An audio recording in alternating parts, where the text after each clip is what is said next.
el tigre Azcárraga. Su hija decidió terminar con su vida, y él tenía el poder de haberlo impedido. Emilio Azcárraga Milmo comprendía con exactitud lo que su hija estaba atravesando por dentro. Ese abismo interior, esa angustia profunda, ese amor que otra persona determinó que no tenía derecho a existir, lo comprendía porque a él le habían hecho lo mismo. Le habían arrancado a la mujer que amaba por mandato de su propio padre. Y cuando su hija Paulina rogó por el suyo, cuando le vedaron el acceso al hombre que amaba justo en el momento en que más lo necesitaba, él no abrió la boca. El hombre que decidía lo que 90 millones de mexicanos veían en sus pantallas. El hombre que determinaba quién tenía existencia pública y quién desaparecía, que decidía. El hombre que reunió 5.000 millones de dólares. Ese mismo hombre fue incapaz de pronunciar una sola palabra en defensa de su propia hija, y ella encontró otra salida. Pero esa no es la historia completa, porque el patrón que terminó con la vida de Paulina comenzó mucho antes de que ella viniera al mundo. Comenzó con un padre que delante de todos los trabajadores de su empresa llamaba a su hijo el príncipe idiota. Lo comparó con su cuñado durante años. Lo humilló públicamente cada vez que tuvo oportunidad. Y cuando Emilio Azcárraga Milmo finalmente se hizo cargo del emporio más grande de habla hispana, dedicó el resto de su existencia a demostrar que su padre había estado equivocado. No lo consiguió, porque ese hombre, el tigre, el más poderoso de México, murió solo en un yate en Miami, consumido por un cáncer de páncreas, y su propia hermana se negó a acudir a despedirse de él. Esa hermana, Laura, recibió llamadas, recibió súplicas. Su otra hermana, Carmela, le imploró que fuera. Le decía que Emilio estaba agonizando, que fuera a despedirse. Laura respondió que no, y no cambió de posición. Hoy vas a conocer 4 cosas que nunca te han contado sobre el tigre Azcárraga.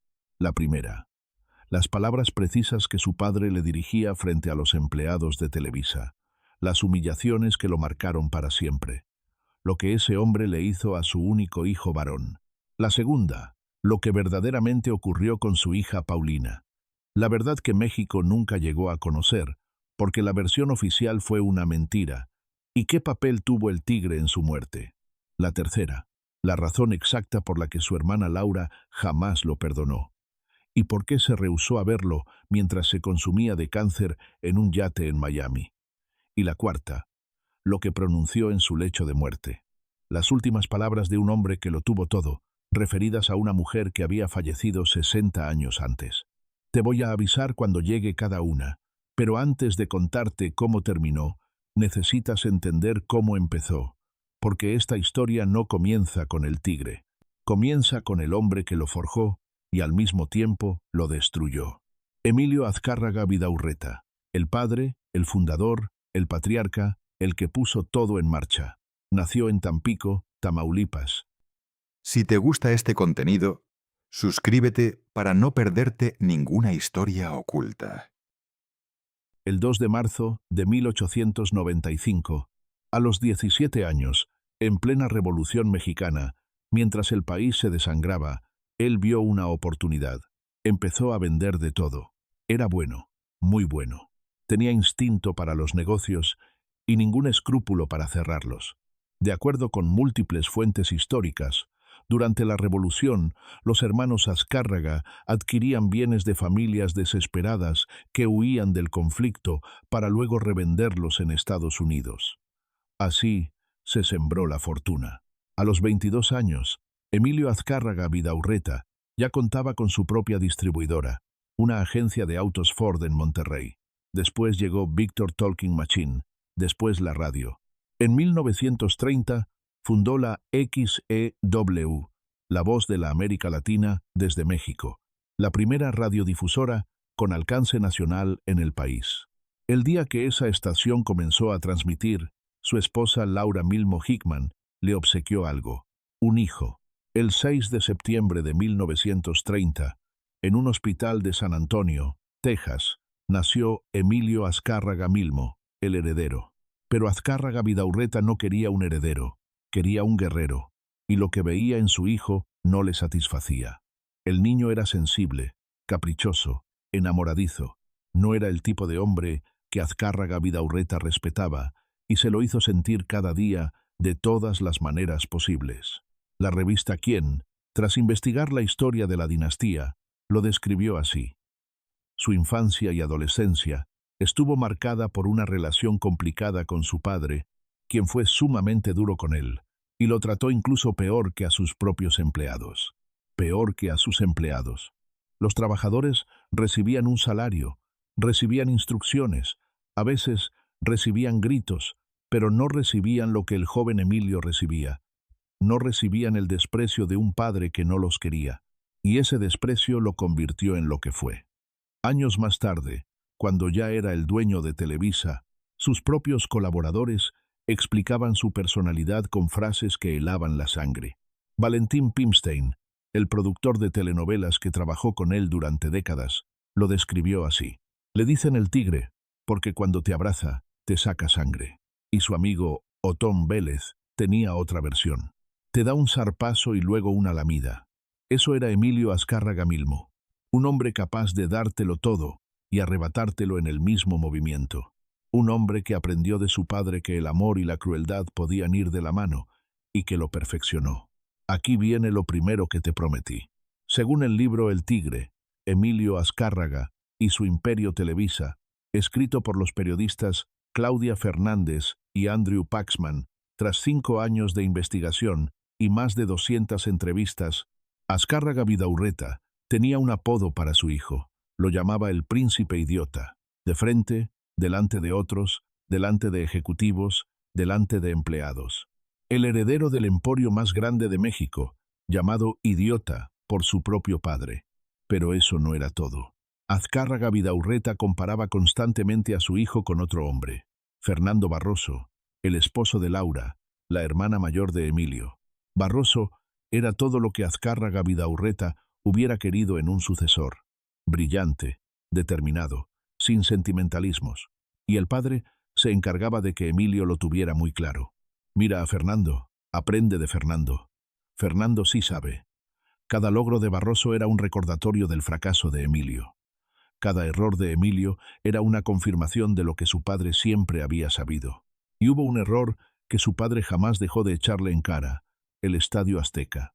En 1962, Emilio hijo recibió el encargo de construir el estadio más grande de México, un proyecto monumental, la sede de la Copa del Mundo de 1970. Era su oportunidad de demostrar que podía gestionar proyectos de gran envergadura, y fracasó. Los costos se dispararon, los plazos no se cumplieron, los problemas técnicos se multiplicaron. Su padre tuvo que intervenir, tuvo que rescatar el proyecto, tuvo que demostrar una vez más quién era el verdadero empresario de la familia. Según el libro de Paxman y Fernández, Azcárraga Vidaurreta usó ese fracaso como arma durante años. Cada vez que Emilio proponía algo ambicioso, acuérdate del Estadio Azteca. Cada vez que pedía más responsabilidad, tú que dejaste que el Azteca se saliera de control. El estadio eventualmente se terminó y se convirtió en un ícono. El escenario donde Pelé ganó su tercer mundial, donde Maradona marcó el gol del siglo. Pero para Emilio, siempre fue un recordatorio de su fracaso, de que su padre tuvo razón, de que era el príncipe idiota. Esas palabras lo persiguieron toda la vida. 60 años después de escucharlas por primera vez, seguían ahí, en cada decisión, en cada negocio, en cada demostración de poder. Y lo que su padre nunca comprendió es que estaba creando exactamente lo que más temía: un hombre incapaz de amar sin destruir, un hombre que repetiría el mismo patrón con todos los que se le acercaran. Emilio Azcárraga Milmo creció con una sola misión: demostrar que no era idiota. Lo enviaron a estudiar a Estados Unidos, a la Academia Militar Culver en Indiana. Confiaban en que la disciplina lo endureciera. No funcionó. A los 17 años, Emilio conoció a una mujer y lo abandonó todo. María Regina Sondé Almada. Gina era mexicana, hermosa, y él se enamoró de ella con la intensidad de alguien que nunca ha sido amado, porque eso era Emilio Azcárraga Milmo a los 17 años. Un muchacho rico que nunca había recibido el amor de su padre, y que encontró en Gina todo lo que le faltaba. Pero su padre no aprobaba la relación. Quería que su hijo se concentrara en el negocio, en aprender, en prepararse para heredar, no en romances. Emilio, por primera vez en su vida, desobedeció. Y para demostrar que podía mantenerse solo, que no dependía del dinero de su padre, hizo algo impensable. Empezó a vender enciclopedias de puerta en puerta. La Enciclopedia Británica. El heredero del emporio mediático más grande de habla hispana, tocando timbres en las casas más acomodadas de la Ciudad de México. Buenos días, señora. ¿Le interesaría una enciclopedia? Todo por amor. Todo por Gina. En 1952, finalmente se casaron. Emilio tenía 22 años, toda la vida por delante y una mujer que lo amaba. 8 meses después, Gina estaba muerta, un tumor cerebral. Estaba embarazada cuando falleció. El bebé también se fue. Emilio Azcárraga Milmo perdió a su esposa y a su hijo en el mismo instante, a los 22 años. El historiador Andrew Paxman, coautor del libro El Tigre, lo describió así. Emilio no tenía la experiencia ni los recursos para lidiar con su pena. Lo consumió. Lo consumió. Esas dos palabras explican todo lo que vino después, porque algo se rompió dentro de él que nunca volvió a reconstruirse. Lo que siguió fue el primer patrón que definiría su vida. Buscar en otras mujeres lo que perdió con Gina. Nunca lo encontró. Nunca.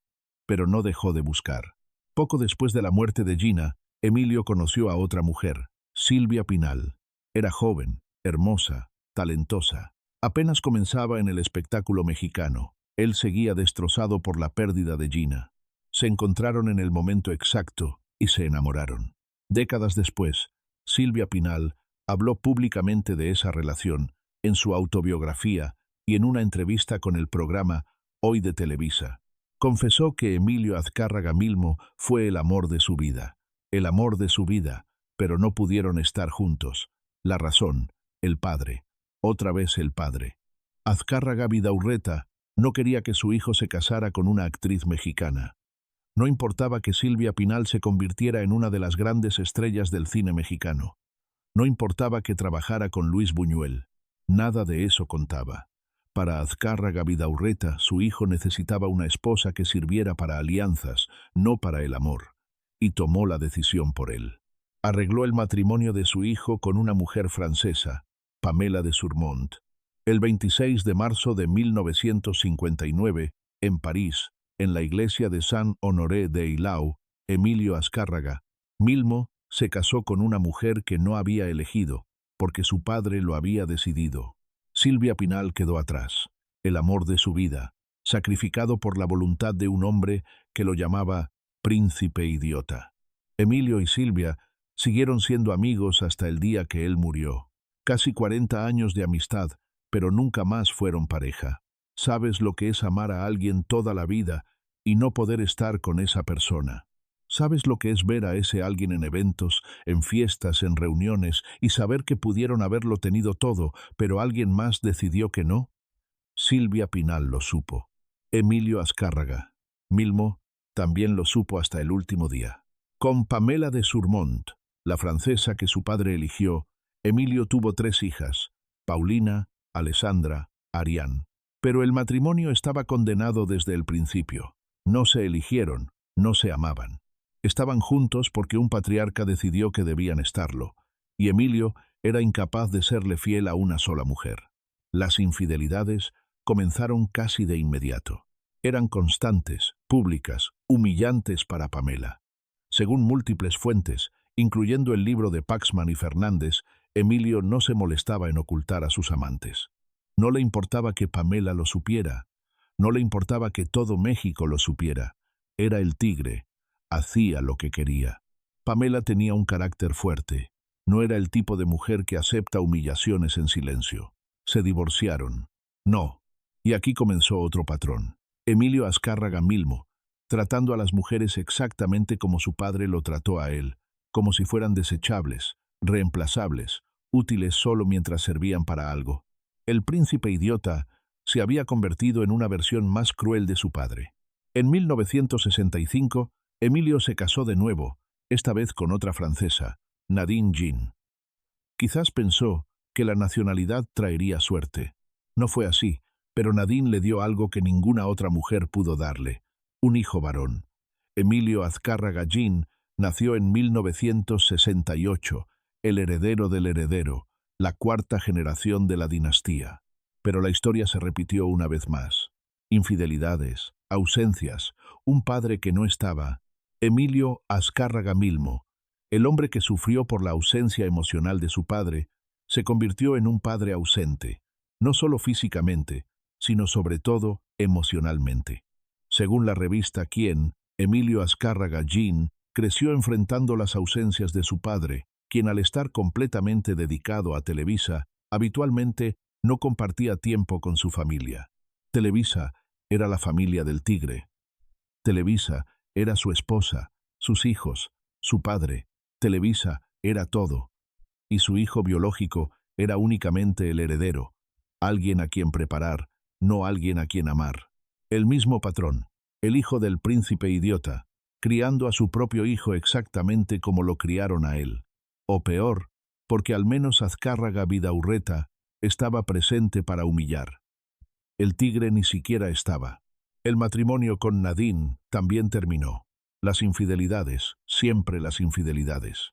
Según reportes de la época, Emilio inició una relación con otra mujer mientras todavía estaba casado con Nadine.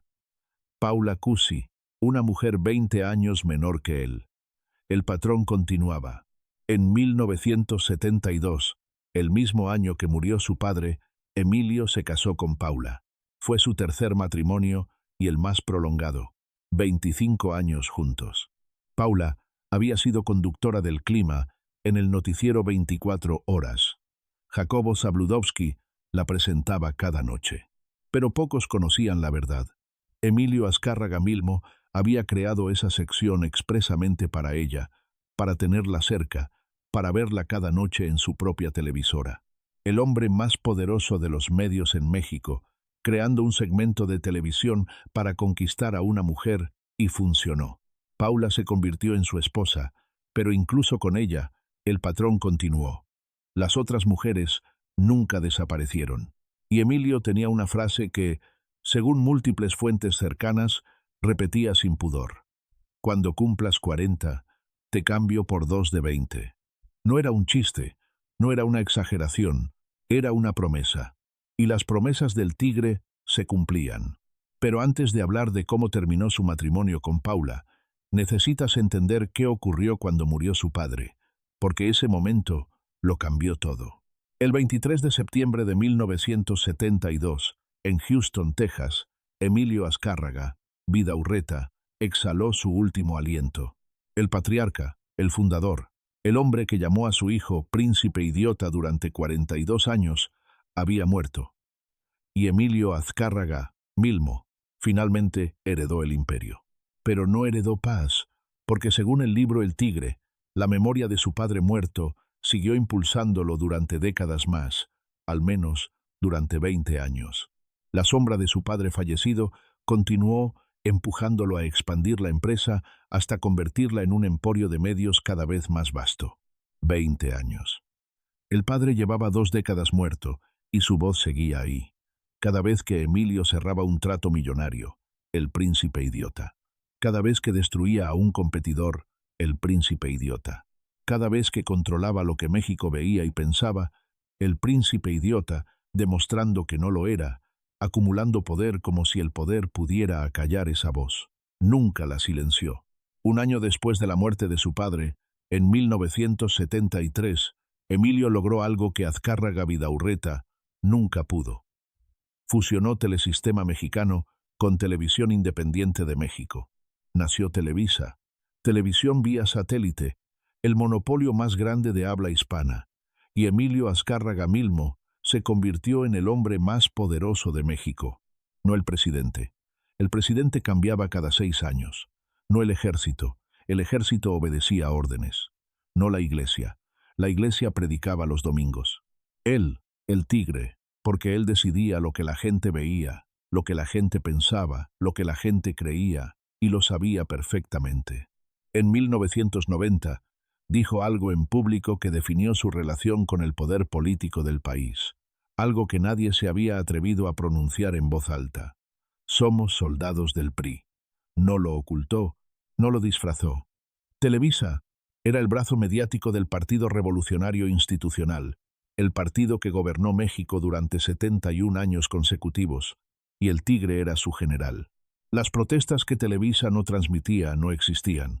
Los candidatos de oposición que Televisa ignoraba no existían. La realidad que Televisa no mostraba no era realidad. En 1986, en las elecciones de Chihuahua, hubo protestas masivas por fraude electoral. El PAN y organizaciones civiles denunciaron manipulación. Miles de personas salieron a las calles. Televisa no las transmitió. La gente se enteró por los periódicos. Para la televisión simplemente no existieron. Y si llegaban a mencionarlas, solo hablaban del caos vial que provocaban. Nunca de por qué protestaban, nunca de lo que exigían, nunca de la injusticia. 2 años después, en 1988, llegó la prueba definitiva del poder del Tigre. Cuauhtémoc Cárdenas, hijo del general Lázaro Cárdenas, candidato de la izquierda. Millones de mexicanos votaron por él. Muchos creen que ganó esa elección. Pero algo ocurrió. El sistema de cómputo se cayó, y cuando volvió a funcionar, Carlos Salinas de Gortari aparecía como ganador. Televisa apoyó a Salinas desde el primer día, marginó a Cárdenas, minimizó las protestas, y cuando el candidato de oposición denunció el fraude, la televisora siguió la línea oficial. El periodista Jacobo Zabludovsky, conductor del noticiero 24 horas durante 27 años, reconoció después que ejercía el periodismo en una empresa concesionada con las limitaciones que eso representaba. Limitaciones. Así le llamaban a la censura. Cuauhtémoc Cárdenas dijo en 1994, refiriéndose a Televisa, se ha constituido en uno de los pilares que sostienen al régimen autoritario que padecemos. Televisa sirve al Estado y se sirve de él. Eso era el poder del Tigre, decidir quién gobernaba México y lograr que el país lo aceptara. Pero el poder del Tigre no solo se ejercía sobre la política, también se ejercía sobre las personas, especialmente sobre las mujeres. En Televisa existía algo que todos conocían, pero nadie mencionaba públicamente: las consentidas del Tigre. Actrices que recibían trato especial, contratos exclusivos, papeles protagónicos en las telenovelas más importantes, protección dentro de la empresa. ¿A cambio de qué? Nadie lo decía en voz alta, pero todos lo sabían. Verónica Castro fue una de ellas, la protagonista de Los ricos también lloran. Lucía Méndez también, la estrella más grande de Televisa en los 80, protagonista de Colorina y El extraño retorno de Diana Salazar. Años después, en una entrevista con Adela Micha, Lucía Méndez finalmente habló. De alguna forma no era tan fácil, era el patrón. Yo era muy jovencita, me daba miedo, era imponente, era el patrón. Le daba miedo. Tenía que elegir entre su carrera y qué. La periodista Maxine Woodside fue más directa.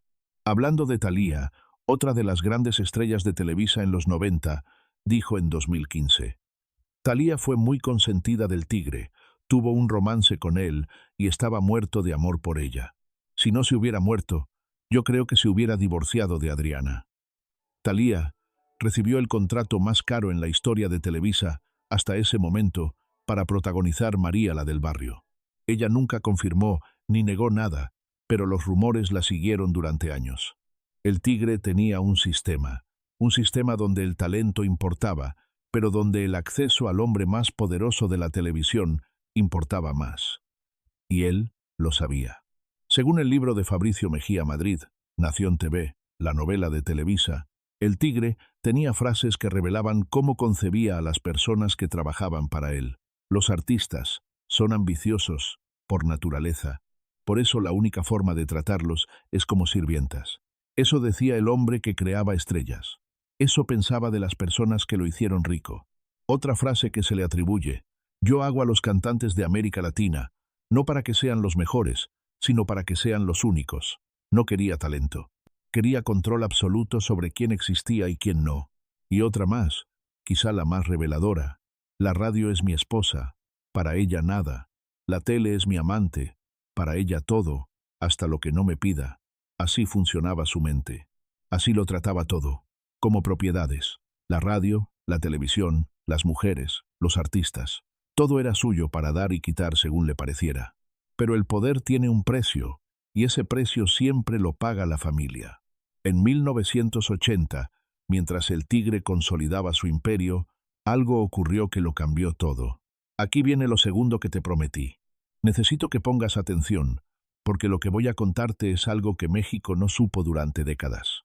Paulina Azcárraga, la hija de Emilio y Pamela de Surmont, una de sus 3 hijas de ese matrimonio, adolescente, joven, con toda la vida por delante. A principios de 1980, Paulina murió.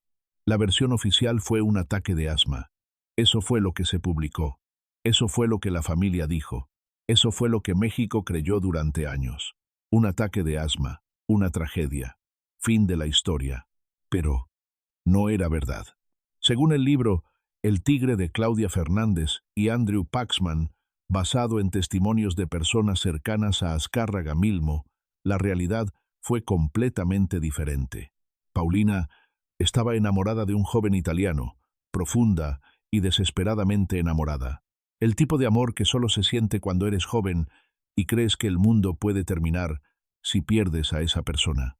Pero su madre, Pamela de Surmont, le prohibió verlo. No sabemos exactamente por qué. Quizás no le agradaba el muchacho. Quizás tenía otros planes para su hija. Quizás quería controlar la vida de Paulina exactamente como Azcárraga Vidaurreta controló la vida de su hijo. El patrón. Siempre el patrón. A Emilio le prohibieron estar con Silvia Pinal. A Paulina le prohibieron estar con su italiano. Generación tras generación, la misma historia. Pero Paulina no era Emilio. Ella no se resignó. No aceptó un matrimonio arreglado con alguien que no amaba. Ella tomó otra decisión. Según el libro de Paxman y Fernández, se encontró con que su exesposa Pamela había prohibido a su hija Paulina verse con un joven italiano del que estaba profundamente enamorada. En lo que pareció un pacto suicida, Paulina se quitó la vida con una sobredosis. De alguna forma, el joven italiano sobrevivió a su propia sobredosis y pudo relatar lo que había ocurrido. Paulina y su novio decidieron terminar con sus vidas juntos. Ella lo logró. Él sobrevivió y pudo contar lo que realmente pasó. La hija del Tigre Azcárraga no murió de asma. Se quitó la vida porque le prohibieron amar. Tenía toda la vida por delante. Era joven, era rica, llevaba el apellido más poderoso de México, y nada de eso importó. Porque lo único que quería, lo único que daba sentido a todo, se lo habían arrebatado. Su madre determinó que ese italiano no era para ella, igual que el padre de Emilio determinó que Silvia Pinal no era para él, igual que el poder siempre decide sobre el amor. Y Paulina, a diferencia de su padre, no lo aceptó. No se resignó a una vida sin la persona que amaba. Eligió otra salida. Pero aquí está lo que nadie dice, lo que conecta esta tragedia directamente con el Tigre. Emilio Azcárraga. Milmo sabía perfectamente lo que era que te prohibieran amar. A él le quitaron a Silvia Pinal, el amor de su vida, por decisión de su padre, y vivió con ese dolor durante 40 años. Él sabía lo que Paulina estaba sintiendo. Él sabía lo que era perder a la persona que amas porque alguien más decidió que no podías estar con ella. Y cuando Pamela le prohibió a su hija ver al italiano, Emilio pudo haber intervenido. Pudo haber dicho, yo sé lo que es esto, déjala ser feliz. Pudo haber roto el patrón que su padre inició. No lo hizo. Se quedó callado. Igual que todos se quedaron callados cuando su padre lo humillaba. Igual que él se quedó callado cuando le arrebataron a Silvia. El silencio. Siempre el silencio. Y ese silencio mató a Paulina. No solo la prohibición de su madre. El silencio de su padre. El hombre que controlaba lo que México veía, lo que México pensaba, lo que México hacía, no pudo abrir la boca para defender a su propia hija. Eso es lo que el Tigre nunca se perdonó. Eso es lo que chargó hasta la tumba. Eso es por lo que su hija se quitó la vida, por el patrón que él pudo romper y no rompió. Emilio Azcárraga Milmo recibió la noticia. Viajó hasta donde estaba el cuerpo de su hija y en ese trayecto tuvo que enfrentar la verdad. Él pudo haberlo evitado. Él sabía lo que era ese dolor y no hizo nada. ¿Habrá recordado a Gina? ¿Habrá pensado en Silvia Pinal? ¿Habrá comprendido que el patrón que destruyó su vida acababa de destruir la de su hija? No lo sabemos. Lo que sabemos es lo que hizo después. Regresó a México. Según el libro El Tigre, siendo un hombre muy reservado, inclinado a guardar secretos, casi nadie se enteró del torbellino que se desató en su interior al ocurrir la segunda gran tragedia de su vida. La segunda gran tragedia. La primera fue Gina, la esposa que murió a los 8 meses de casados. La segunda fue Paulina, su propia hija. Y Emilio hizo lo que siempre hacía, lo que su padre le enseñó: callar, seguir adelante, no mostrar debilidad. Regresó a México y no dijo nada a sus ejecutivos. Siguió trabajando como si nada hubiera sucedido. La versión oficial quedó establecida: ataque de asma. Nadie cuestionó, nadie investigó, nadie preguntó. Era el Tigre. Su palabra era ley. Solo años después reveló la verdad a 2 personas, únicamente 2: el abad de la Basílica de Guadalupe, Guillermo Schulenburg, y Miguel Alemán Velasco, hijo del expresidente y uno de sus socios más cercanos. Nadie más. El dueño de Televisa, el que decidía qué era noticia y qué no existía, guardó el secreto más oscuro de su vida hasta que ya no pudo cargarlo solo. Su hija se había quitado la vida porque le prohibieron amar, exactamente como a él le prohibieron amar a Silvia Pinal. El patrón no solo se repetía, el patrón mataba. Quizá tú también conoces lo que es guardar un dolor que no puede contarse. Algo que ocurrió en tu familia y nunca se habló. Algo que se enterró con una versión oficial que todos aceptaron, aunque todos supieran que no era verdad. Emilio Azcárraga Milmo cargó ese secreto el resto de su vida, 17 años más, y siguió adelante. Porque eso es lo que hacen hombres como él. Siguen adelante, destruyen, construyen, acumulan, y nunca se detienen a mirar los escombros que dejan atrás. Para 1993, Emilio Azcárraga Milmo había llegado a la cima. La revista Forbes lo confirmó. Era el hombre más rico de América Latina. 5.000 millones de dólares. Más que Carlos Slim en ese momento, más que cualquier otro empresario del continente. El príncipe idiota había llegado mucho más lejos que su padre, y se aseguró de que todo México lo supiera. Tenía 4 canales de televisión nacionales: 2, 4, 5 y 9. Tenía la editorial de revistas en español más grande del mundo, Editorial Televisa. Tenía estudios de producción que exportaban telenovelas a más de 100 países. Tenía los equipos de Fútbol América y Necaxa. Tenía el Estadio Azteca, el mismo que casi lo destruyó pero que terminó siendo un símbolo de su poder. Tenía Univisión en Estados Unidos, la cadena en español más grande del país vecino. Tenía disqueras, agencias de artistas, productoras de cine. Tenía todo lo que podía tenerse y decidía quién existía en el entretenimiento mexicano. Si el Tigre te apoyaba, eras estrella. Si el Tigre te ignoraba, no existías. Así de simple, así de brutal. El poder de hacer y destruir carreras con una llamada telefónica. El poder de crear realidades alternativas para 100 millones de personas. Y hay un dato que necesitas escuchar. Según estudios del Instituto Nacional del Consumidor de esa época, un niño mexicano promedio pasaba 100 horas al año frente al televisor.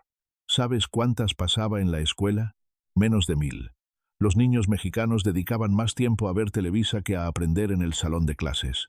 Y lo que veían, lo que pensaban, lo que creían, lo decidía un solo hombre: Emilio Azcárraga Milmo. El hombre que pensaba que México era un país de jodidos, el hombre que hacía televisión para entretenerlos, no para educarlos. Lo tenía todo. Y ese año, en una celebración por el éxito internacional de Los ricos también lloran, protagonizada por Verónica Castro, dijo algo que lo definiría para siempre, algo que México nunca olvidó. Las palabras exactas, registradas y publicadas: México es un país de una clase modesta, muy jodida, que no va a salir de jodida. Para la televisión, es una obligación llevar diversión a esa gente y sacarla de su triste realidad y de su futuro difícil. Pero no terminó ahí. Los ricos como yo no somos clientes, porque los ricos como yo no compran ni madres. Eso pensaba de su audiencia, de los millones de personas que veían sus telenovelas, de las mujeres que lloraban con sus historias, de las familias que se reunían frente al televisor cada noche. jodidos que no iban a salir de jodidos, y él estaba ahí para entretenerlos, para darles diversión mientras seguían siendo pobres. Pero esa no fue la única frase que pronunció ese día. Continuó hablando con el micrófono abierto, desbordando euforia. Ustedes nunca han visto un aparato de televisión en la basura. Nunca. Yo les juego lo que quieran. A ver, ¿alguno de ustedes que se presumen periodistas? Díganme, ¿cuándo han visto un aparato de televisión en la basura? Estoy esperando. ¿O dónde carajos están los aparatos que ya no sirven? ¿Los desaparecieron? ¿Se los comieron? Así hablaba el hombre más rico de América Latina. Así trataba a los periodistas. Así se burlaba de su propia audiencia. Y cuando los comentaristas lo criticaron durante semanas por la frase de los jodidos, alguien le sugirió que publicara una aclaración. Miguel Sabido, uno de sus ejecutivos más cercanos, le dijo que era importante explicarse. La respuesta del tigre fue simple. No doy explicaciones. 4 palabras. Eso era todo lo que la audiencia de México merecía. Ese mismo año, 1993, Paula Cusi cumplió 40 años. Y Emilio cumplió su promesa. No la cambió por 2 de 20, sino por una de 18. Adriana Abascal, Miss México, 1988. Emilio la conoció cuando ella tenía 18 años. Él tenía 60, 42 años de diferencia. No le importó. Nada le importaba, excepto lo que él quería. Según el libro El Tigre, Adriana era ambiciosa. Sabía lo que quería y sabía cómo conseguirlo. Una vez consolidada su posición profesional en San Ángel, procedió a afirmar su dominio sobre su hombre. Como un jugador de ajedrez, movió sus piezas en contra de Paula. La molestaba por teléfono, lanzaba rumores, hizo que alguien fotografiara a Emilio en el yate Eco con ella y le envió esas fotos a Paula. Imagina eso. 25 años de matrimonio, 25 años soportando infidelidades, 25 años siendo la esposa oficial, mientras él hacía lo que quería. Él, y un día un sobre llega a tu casa, lo abres y ves a tu esposo en su yate de lujo con una mujer que podría ser tu hija. Las fotos llegaron a Paula. Paula entendió. Una semana antes de Navidad de 1993, después de 25 años de matrimonio, Paula dejó a Emilio. 25 años liquidados con unas fotos en un sobre. El tigre nunca se casó con Adriana, pero ella permaneció a su lado hasta el final, y Paula no se fue con las manos vacías. Pero eso viene después. Mientras destruía su matrimonio con Paula, Emilio también destruía otra relación, quizás la más importante de todas, la relación con su hermana. Aquí viene lo tercero que te prometí. Laura Azcárraga Milmo, la mayor de los 3 hermanos, la favorita de su padre, la que se casó con Fernando Barroso, el hombre que Azcárraga Vidaurreta siempre puso como ejemplo. Cuando el patriarca murió en 1972, dividió las acciones de Telesistema Mexicano entre sus 3 hijos, Laura, Carmela, Emilio. Partes iguales. Emilio quedó con el control operativo por ser el varón, pero Laura tenía acciones, muchas acciones, y Emilio las quería todas. En 1993, el mismo año en que dejó a Paula, el mismo año en que declaró que México era un país de jodidos, Emilio llegó a un acuerdo para comprar las acciones de su hermana. El precio pactado, $1.200 millones. Pero no los tenía en efectivo, así que se endeudó y comenzó a pagar en cuotas. Al principio todo marchaba bien, pero los pagos se fueron retrasando, los intereses se acumularon. La deuda, que comenzó en 600 millones, creció hasta 10.000 millones. Lo que empezó como un acuerdo entre hermanos se convirtió en una guerra. Según la revista Quién, Laura era muy querida por el tigre, pero una deuda de dinero entre ellos provocó una fractura que nunca más cerró. Nunca más. Esas palabras importan. Nunca más. Laura no perdonó a su hermano, y la razón era más profunda que el dinero. Según personas cercanas a la familia entrevistadas para el libro El Tigre, Laura sentía que su hermano la había traicionado de múltiples formas a lo largo de los años. No era solo la deuda, era toda la historia. Porque Laura tenía razones para guardar rencor que venían de muy atrás. Su esposo, Fernando Barroso, había sido el favorito de Azcárraga Vidaurreta, el yerno perfecto, el heredero que el padre hubiera querido tener. y el 12 de noviembre de 1965, Fernando Barroso murió. Un accidente aéreo. Iba a una reunión de trabajo en Acapulco. El avión privado despegó y uno de los motores falló. Los pilotos intentaron un aterrizaje forzoso en el lago de Texcoco. Todos fallecieron. Fernando Barroso tenía 38 años, y su muerte lo cambió todo, porque si Fernando hubiera vivido, probablemente él habría heredado el control de Telesistema Mexicano. Era el favorito. Era el que Azcárraga Vidaurreta respetaba, pero murió, y el camino quedó libre para Emilio. El príncipe idiota solo pudo heredar el imperio, porque el hombre que su padre realmente quería ya no estaba. Laura nunca olvidó eso. Nunca olvidó que su hermano construyó su fortuna sobre la tumba de su esposo. Y cuando Emilio comenzó a retrasarse en los pagos, cuando la deuda creció de 600 millones a 10.000 millones de dólares, cuando los intereses se acumularon, todo ese resentimiento explotó.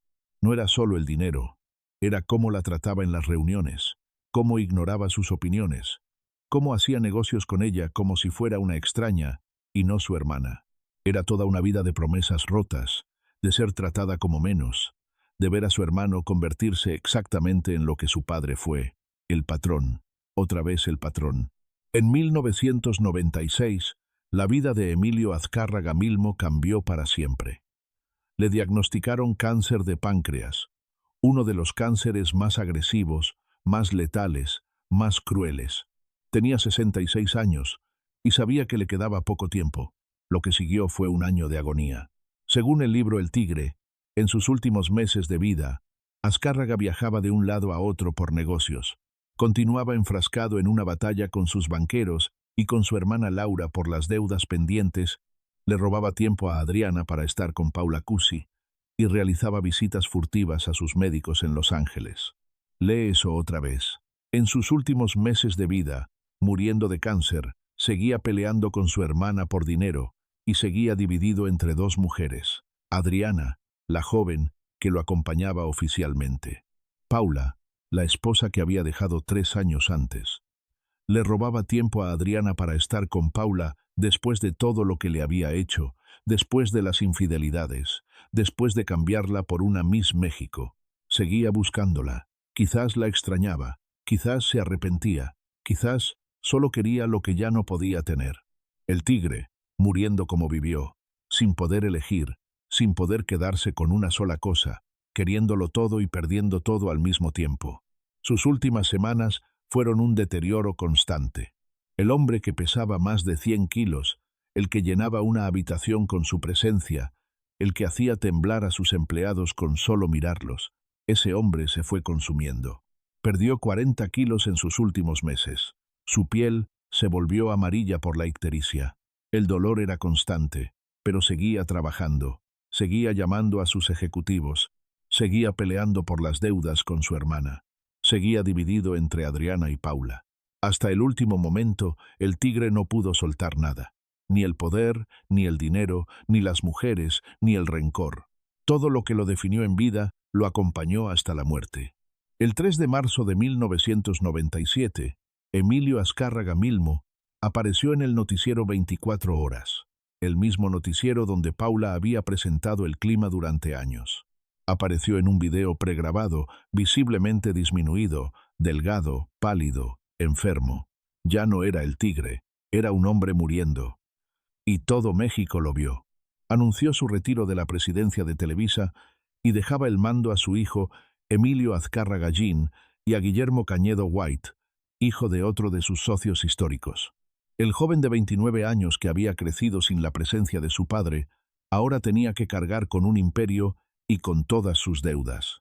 Porque el tigre no solo dejaba Televisa, dejaba 400 millones de dólares en deudas con los bancos, dejaba la deuda con su hermana Laura, que seguía creciendo, dejaba una familia destrozada, dejaba un testamento que encendería una guerra.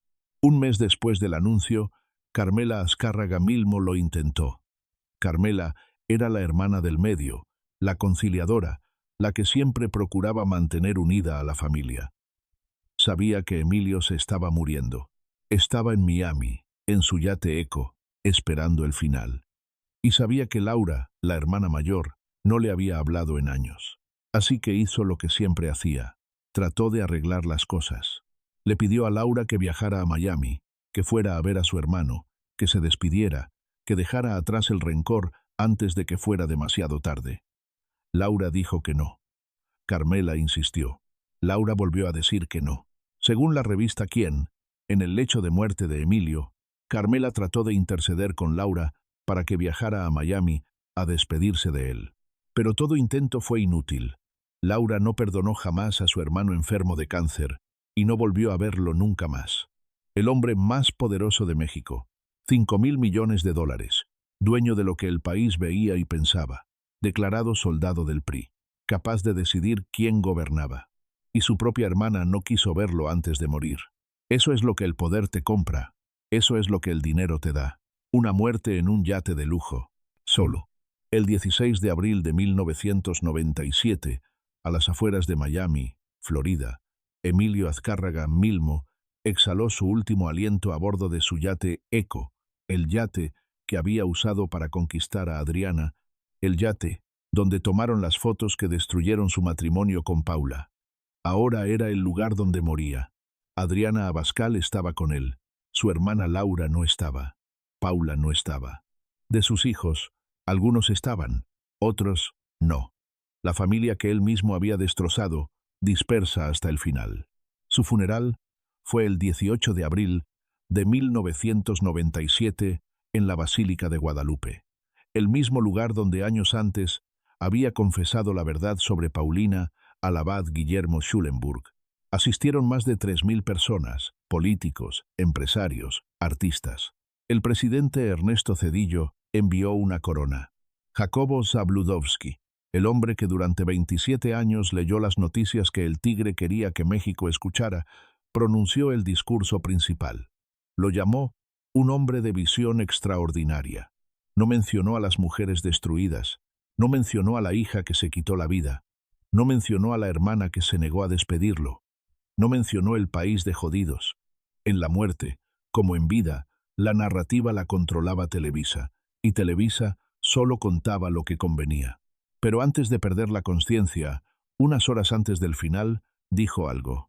Aquí viene lo cuarto que te prometí. Según el libro El Tigre, en sus últimos momentos de lucidez, Emilio le dijo algo a su hermana Carmela. No a Adriana, la mujer que estaba a su lado. No sobre Televisa, el imperio que construyó. No sobre el dinero, los 5.000 millones que acumuló. Sobre una mujer. Mira, estoy contento porque ya me voy a reunir con Gina. Gina. La primera esposa, la que murió a los 8 meses de casados, en 1952, 60 años antes. No dijo Paula, no dijo Adriana, no dijo Silvia, dijo Gina. La muchacha por la que vendió enciclopedias de puerta en puerta, la que murió antes de que él se convirtiera en el Tigre, antes de los 5.000 millones, antes de las 4 esposas, antes de las amantes, antes de las humillaciones, antes de todo, en su lecho de muerte, el hombre que tuvo 4 esposas oficiales, que tuvo a Silvia Pinal, el amor de su vida, y no pudo quedarse con ella, que tuvo docenas de amantes, que tuvo a todas las mujeres que el poder y el dinero pueden comprar. Ese hombre, en el momento final, pensaba en una muchacha que murió cuando él tenía 22 años, la única que nunca pudo reemplazar, la única que se fue antes de que él pudiera destruirla. ¿Y si Gina hubiera vivido? ¿Y si ese bebé hubiera nacido? ¿Y si Emilio Azcárraga Milmo hubiera tenido a los 22 años lo que buscó durante los 44 siguientes? Nunca lo sabremos. Pero él pensó en eso, en su último momento de lucidez. Pensó en lo que pudo haber sido y en todo lo que destruyó, tratando de recuperarlo. Quizá tú también has perdido a alguien que nunca pudiste olvidar. Alguien que se fue demasiado pronto. Alguien que, sin importar cuántos años transcurran, sigue ahí en los momentos de silencio, en las noches que no puedes dormir, en los últimos pensamientos antes de cerrar los ojos. Emilio Azcárraga Milmo tuvo todo lo que el mundo considera éxito: dinero, poder, fama, mujeres. Y en el momento final, solo quería volver a ver a una muchacha que murió antes de que él se convirtiera en el Tigre, antes del poder, antes del dinero, antes de las humillaciones y las traiciones. cuando todavía era solo Emilio, un muchacho de 22 años que vendía enciclopedias por amor. Todo lo demás, los 5.000 millones, los 90 millones de televidentes, los presidentes que ayudó a elegir, las telenovelas exportadas al mundo entero, no sirvió de nada. Al final, solo quería a Gina, pero la historia no termina con su muerte. Porque el tigre dejó algo más que un imperio, dejó un testamento. Y ese testamento encendió una guerra que dura hasta hoy. En enero de 1996, un año antes de morir, mientras luchaba contra el cáncer, Emilio decidió cómo dividir su fortuna. 6 partes iguales, una para cada uno de sus 4 hijos, Alessandra, Ariane, Carla y Emilio Jean. Una para Paula Cusi, la esposa de 25 años, la que él había dejado, la que seguía visitando en secreto mientras se moría, y una para Adriana Abascal, la amante, la Miss México, la que tenía 42 años menos que él. La esposa y la amante heredando exactamente lo mismo. Si eso no te dice todo lo que necesitas saber sobre Emilio Azcárraga Milmo, nada lo hará. Lo que siguió fue exactamente lo que cabría esperar, un circo. Así lo describió Andrew Paxman, un circo de juegos de poder, la caótica vida amorosa del protagonista y la que alguna vez fue la empresa más poderosa de México. Emilio Azcárraga Jean, el hijo, solo contaba con el 10% de las acciones de Televisa cuando su padre murió. 10%. Para tomar el control real de la empresa necesitaba mucho más, y para conseguirlo tuvo que pelear contra sus hermanas, contra su tía Laura y la familia Barroso, contra Paula Cusi, contra Adriana Abascal, contra todos. Según documentos judiciales publicados por la revista Proceso en 2011, mediante estratagemas jurídicas y financieras que podrían constituir delitos fiscales o presuntos fraudes civiles, Emilio Azcárraga Jean pasó de tener el 10% al 50.3% de las acciones de Grupo Televisa, del 10 al 50, en 3 años, sin que hubiera concluido el proceso de reparto de la herencia. Los abogados de Paula Cusi lo acusaron de todo: de manipular los pasivos, de incrementar artificialmente las deudas de la sucesión, de valerse de maniobras para quedarse con más de lo que le correspondía. Y Paula terminó en la cárcel, en el penal de Santa Marta, Acatitla. La mujer que estuvo casada con el tigre durante 25 años, la mujer que él visitaba en secreto mientras se moría, en prisión, acusada de falsedad de declaraciones, mientras peleaba por su herencia. Años después, en 2021, los Pandora Papers revelaron dónde terminó parte del dinero del tigre. Paula Cusi había creado fideicomisos en las Islas Vírgenes Británicas. Según los documentos filtrados, llegó a controlar casi 580 millones de dólares en activos, obras de arte, piezas arqueológicas prehispánicas, 2 grabados mayas que vendió por 2.4 millones de dólares, lingotes de oro valuados en 23.5 millones de dólares. La exesposa del hombre que dijo que México era un país de jodidos, con lingotes de oro en paraísos fiscales.